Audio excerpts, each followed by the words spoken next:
આપણે ઉનાળુ તલ વાવેલા હતા નો સ્ટોક કર્યો હતો. આ સુધી પડ્યા હતા. હવે યાર્ડમાં ચડાવી કંઈક ભાવ હારા હતી.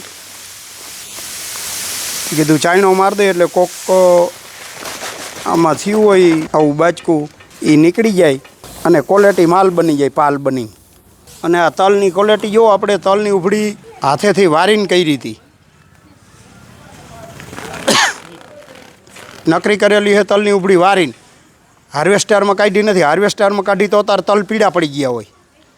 એકદમ સફેદ લાઇટમાં તલ છે. ને હાર્વેસ્ટરમાં કાઢેલા હોય તલ તો એને તલની જરાક છાલ સેજે ગહોટી લાગે એટલે એમાંથી તેલ છૂટું પડે એટલે પીળાશ આવી જાય. અને આપણે આ હાથેથી ખખેરી અને તલ કાઢેલા છે. અને યાર્ડમાં જઈને હાથેથી ખખેરેલા હોય તો મિનિમમ 100 રૂપિયા ભાવ ફેર આવે મણે. પણ આપણે ખેડૂત કાંઈ ક્વોલિટી બનાવવાનું કે કાંઈ જોતા જ નથી. માલની ક્વોલિટી બનાવો તો આફુડા વેપારી ભાવ દે. આપણે જટ પતી જાય હાર્વેસ્ટરમાં કાઢીને, પણ એ ન જોઈ કે આનો કલર ડેમેજ થઈ જાય છે.